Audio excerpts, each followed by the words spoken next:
without getting hugely technical, let me just explain a couple of things, perhaps, for people who are coming in cold on this. And there's two parts to this in the Bitcoin world. One are these things called inscriptions, which is literally writing small GIFs, small PNGs into hard coding it right directly onto the Bitcoin blockchain. And those inscriptions are linked to things called ordinals, which are actually just a sat, a single sat.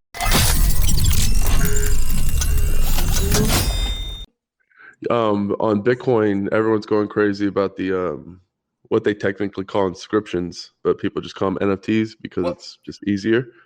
Well, I just want to introduce this with a bit of context here, because you got in touch with me in the middle of the week, right? And there was a certain Hivian who's been buying some of these NFTs. And he seems to have made a bit of a name for himself in the Bitcoin community, not necessarily massively, but it's just made people take note. And you kind of introduced me to a couple of these auctions of these NFTs on the Bitcoin side. And you let me know a couple of days ago that there's people on ETH that are ETH whales that are holding NFTs on ETH that are burning their ETH NFTs and move them across to Bitcoin because they feel like it's more suited to their ideology and the way they want to do NFTs. And it seems that you've raised a few eyebrows from a few of the bids that you've put in for some of these NFTs, and the Three Speak name was next to your name. And so, I guess to me, it feels like the Hive community could really serve the Bitcoin community when it comes to these NFTs because of the free transactions on the chain and the way the chain is decentralized.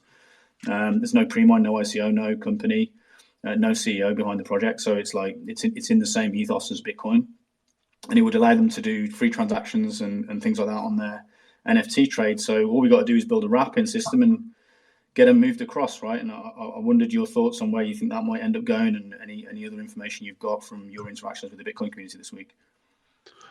Well, it's interesting technology because it takes me a while. People might think I'm actually smart at this. It takes me a long time to fully grasp how these things work. And you can look at Bitcoin as almost like a super tiny mini little file coin where Taproot enabled people to store data. You can store pictures. You can store music. They're starting to figure out, as long as it fits inside that little block. So it has to be super tiny, obviously.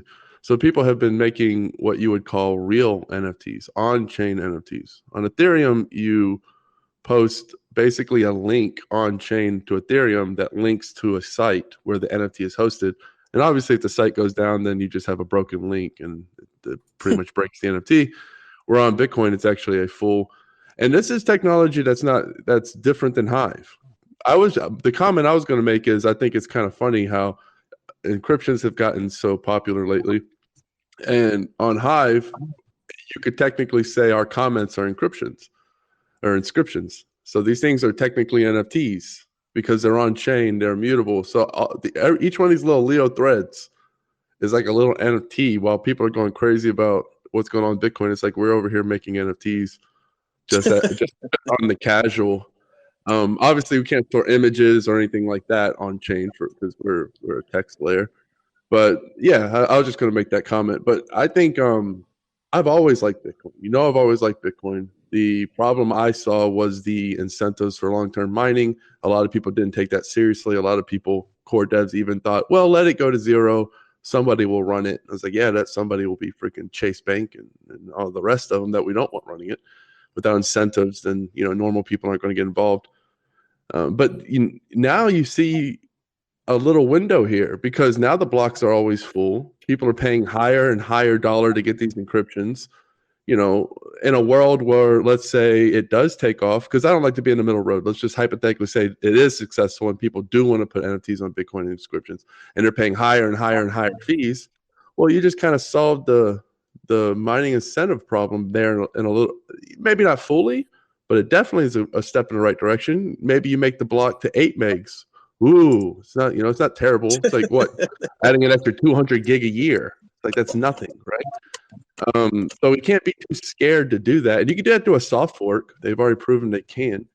So yeah, you could say, I heard a funny comment. I think it's from Eric. I forget his last name, but he was saying basically dick butts solved the mining incentive problem for Bitcoin. Just referring to, because dick butts were one of the first NFTs on Bitcoin, which is pretty funny. So basically, I think I love Bitcoin. It's different, novel than Hive. It's not coin voting. There's no pre-mine on the hash. I think it has its flaws, but I think it has amazing benefits. So I love Bitcoin alongside Hive. I've always thought Hive could help Bitcoin scale better than the Lightning Network could, obviously. So this is just cool. I'm excited. It makes me excited about Bitcoin. Of course, you have some Bitcoin maxis saying, "Oh, it's bloating the blocks."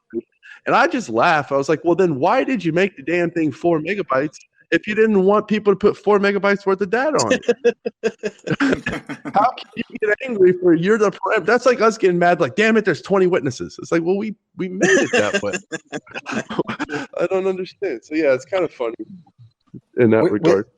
Without getting hugely technical, let me just explain a couple of things, perhaps, for people who are coming in cold on this.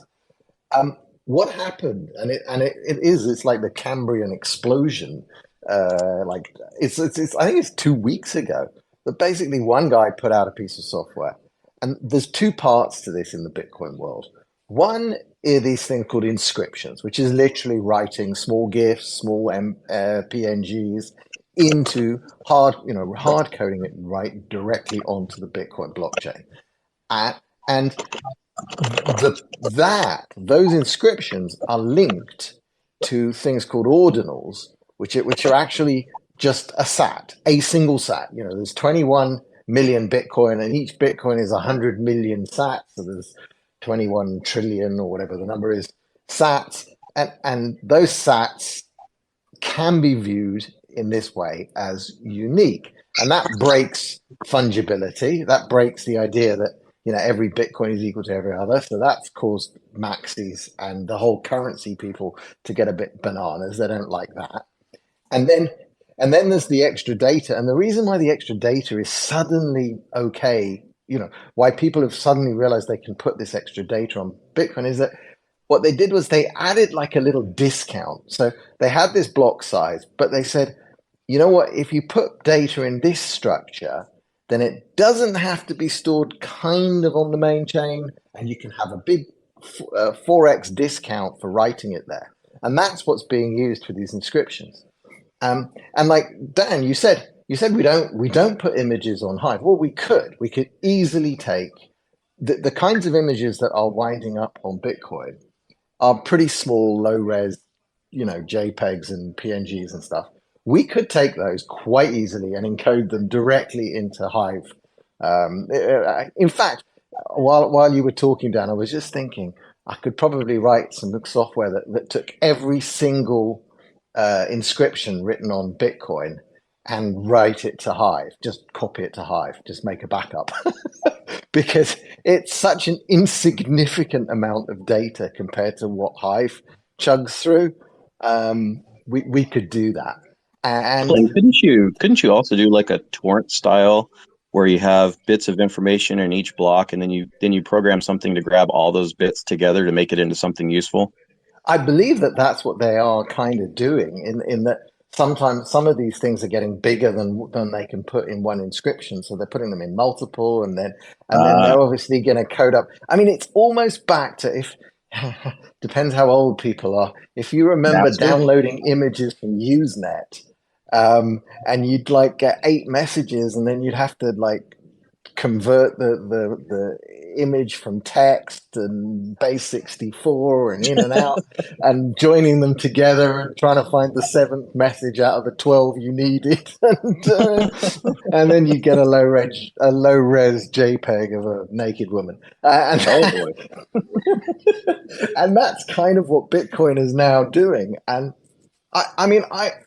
the other thing is, I know that this is causing chaos in the Lightning world. They're denying it and so on. But we, for as long as I've been doing Lightning, pretty much with the exception of a couple of weeks when Binance reorganized every one of its Bitcoin transactions, we've had 1 sat VByte fees or to open and close channels, because that's where Lightning touches Bitcoin, is when you open channels and you close channels.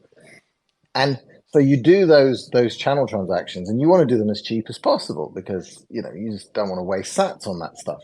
Now the mempool is completely slammed. There's 60 blocks waiting always, And the fees are sort of 12, 13, 14, 15 sats per VByte if you want to get a channel open quickly. And this is going to change the economics of the Lightning Network dramatically, because it's, that the underlying cost of the Lightning Network is capital investment and fees to open and close channels. So yeah, it is really interesting watching these people who they got complacent, I think. And this is where Dan views everything in the game theory world, and it's such a good way to look at the world. It's like, what's going to happen?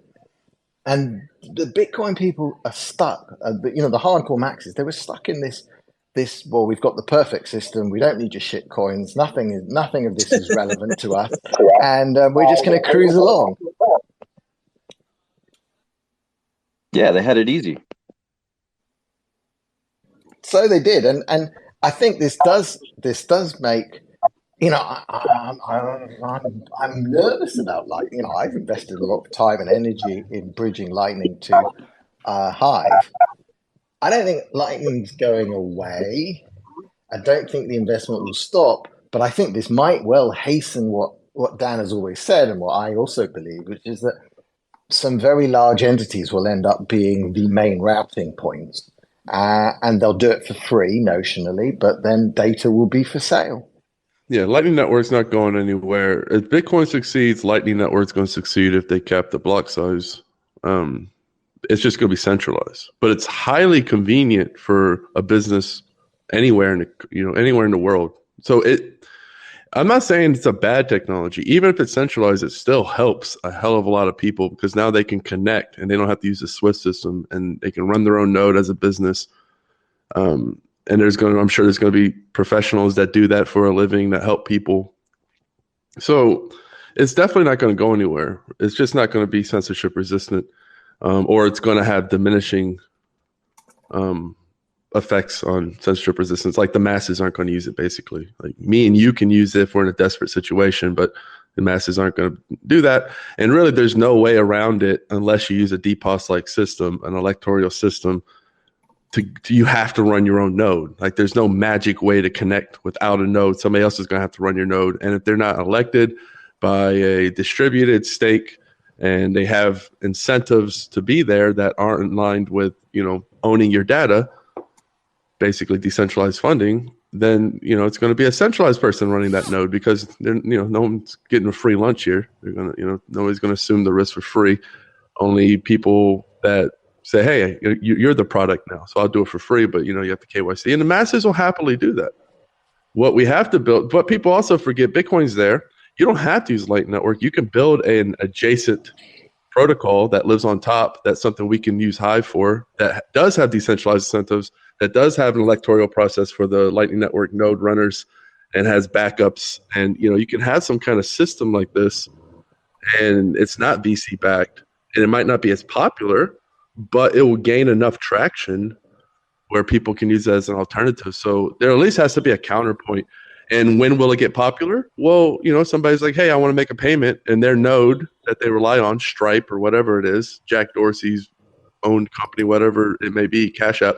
But no, you can't, just like a bank. We're not going to do that for you. Oh, well, then I'm just going to use this other protocol. But if we don't have another protocol for them to land, then it's going to be, I always said Lightning Network's a vampire attack on Bitcoin, because it's going to become the de facto layer one for the masses. No one's going to, off ramp to the main chain. They're just going to trust their provider. And then all the fees are being sucked away from the main layer, because nobody ever cashes out, because nobody needs to, unless it's a big bank transfer, but the masses aren't going to. So here's a question, Dan, for you, because you're trying. Well, you're not trying to make a name for yourself, but you, by default of having taken part in some of these auctions, you're making a bit of a name for yourself there. And I'd be interested to hear your thoughts on what it is that Hive could provide for this community of this new NFT community on Bitcoin, and how we could make their lives easier. And of course, the tech is there, the foundational tech's there, but the actual use case for it isn't built yet. But it's something that we can definitely work on. What would you say in a nutshell is what we can do for them in terms of the Hive community? The first way I'd frame it, because there has to be incentives both ways, what does Bitcoin actually do for Hive? And I look at Bitcoin as almost like our fiat, because Hive doesn't have a lot of fiat off ramps. So you just cash out to Bitcoin, and then Bitcoin you can cash out anywhere very easily. How long that lasts, I don't know. I think it's going to last a while. Therefore, it's worth the bridge to have that sort of off ramp to liquidity, basically. It's going to be like I wouldn't focus on Hive getting on centralized exchanges to fiat pairs. I would focus on Hive to Bitcoin and just cash out Hive to Bitcoin. That's plenty good for most people. What could Hive do for Bitcoin then? Hive for Bitcoin. Well, man, Bitcoin is a big naked tank. It's so just, it's awesome, but it has no way to incentivize anything. That way, all the infrastructure around Bitcoin is centralized. This isn't even theory. Like, you can just look around Bitcoin. It relies on centralized exchanges. Light networks quickly becoming centralized, if it's not already. There's no decentralized infrastructure around Bitcoin at all. Liquid, the side chain is centralized. The way to look at this is that it's really simple, and I say this to the Bitcoin maxis whenever they talk to me and call me a shitcoiner. It's like, where is the inflation? Where does the inflation going? They're all big on no inflation, but of course Bitcoin was built on massive inflation. It's tapering down now, but where does the inflation go? It only goes to miners. That means the only people incentivized are miners. No devs, no core devs. The only reason there are core devs working on Bitcoin is because a small number of people made absolutely astonishingly ridiculous amounts of money from the early days, and some of them are generous enough to spread it around. That's the way Bitcoin is funded at core dev point. That's it. And now, Blockstream too, centralized funding there. So. There's a bunch of hangers-on and other companies that are hoping that there's still money to be made outside of mining. But then you realize that the mining itself has become so ridiculously specialized with the ASICs and so on that making money in mining is an art form. It's really, you've got to be very careful. You've got to take your profits during the bull cycles. You've got to dig in for the bear cycles. You've got to understand the markets for these ASIC machines that are completely and utterly useless machines for anything except Bitcoin mining. That's it. That's all they do. It's a very specialized little industry. And I've come to, and especially Lightning, I've come to regard it as very fragile. It is not anti-fragile. And this is a problem. Bitcoin itself, the core product, and the miners incentivized to do it, I think it's fragile, not anti-fragile. I think maybe this explosion in fees helps it. It really does help it, because I think, the decrease in the block reward, it was going to hurt. It was going to start hurting security. And what can Hive do? Well, one of the things I keep looking at is the fact that everything in Bitcoin over the last 5 years has moved away from being identifiable. Okay, everybody wants to be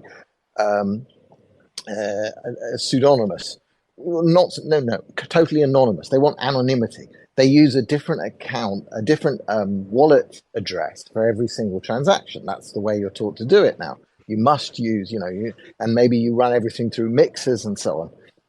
And suddenly now they've invented a use where people want to keep hold of a particular sat and say that sat is mine.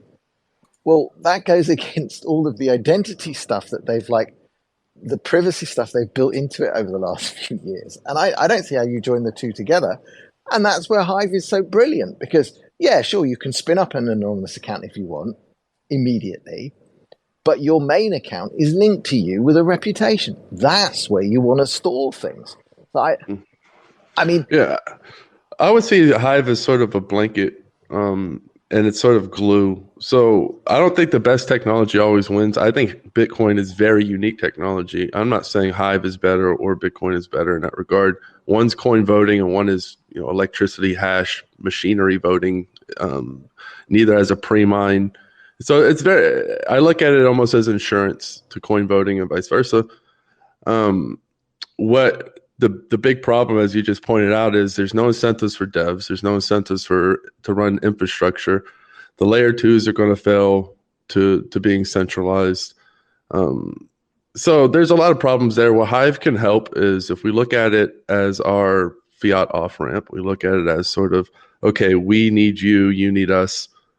We can easily create a community, provide critical infrastructure that runs Lightning Network nodes, for example. There's a lot of ways we could take this.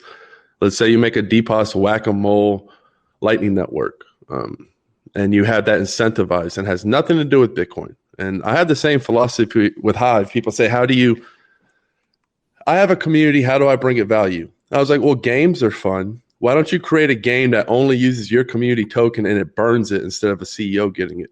Oh, well, that's one way to brute force value. Like when it's the literal definition of when there's a will, there's a way. If you're creative enough, you can always provide value as long as there's enough butts in the seat. If the wheels start turning, you're going to be able to find value and accrue it to the underlying token you're trying to bring it to. So we can do the same, find a way to incentivize Lightning Network nodes that are anonymous, permissionless. They're incentivized outside of Bitcoin. They're not centralized. They're not centrally funded. If one goes down, another comes up, and we just run it. And people who get, banned from certain Lightning Network nodes that are deemed, very important, they at least have somewhere to go. And that's how I see Hive really succeeding, because one of these layers is going to be the de facto for people to make payments to. Right now, it's Lightning Network. If we were to add competition to Lightning Network, you can see Hive not easily, but theoretically, it's possible, which is very important. A lot of things aren't possible.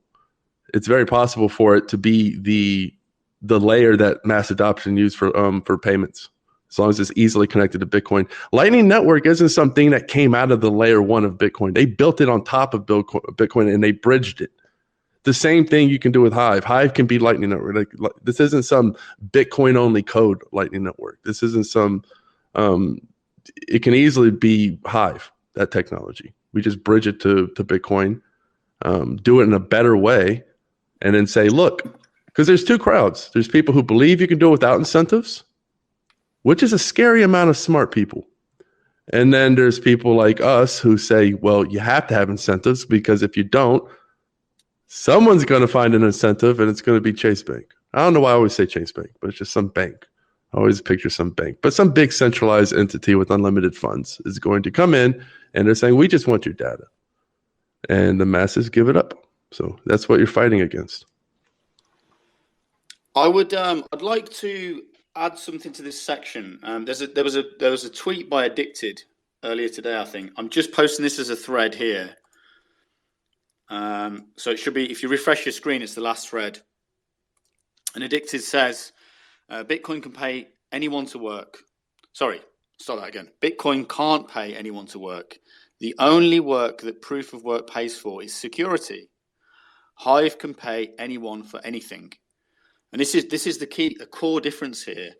As Dan's just been saying, Bitcoiners will only incentivize the security layer, but we believe that pretty much all layers of critical infrastructure need to be incentivized in order for them to stay independent, accountable to the community.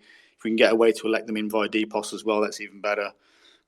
This is our philosophy on the Hive side, and we think it just, the way that it's done here with the DPoS, it makes it much more nimble, much more quick, zero fees, quicker. Maybe not quite as secure as Bitcoin, although more than secure enough than it needs to be. But Bitcoin's like way more engineered on the security side, but it can't do all these other things like incentivize its infrastructure. And so Bitcoin and Hive really, they can really counterbalance each other and work for each other. That's where I think I see this going. What Bitcoin is lacking in its ability to be nimble, Hive can provide that for it. It's got the same philosophy: no CEO, no ICO, no pre-mine. It's a community-run chain. But it's zero fees, so it can actually act as the Lightning Network, or it can act as a layer with which to incentivize infrastructure, and a layer upon which to run these Ordinals NFT trading systems, for example, and wrapping systems, and then bounce them around as a side chain on Hive with zero fees and instant clearing. So what I'd like to do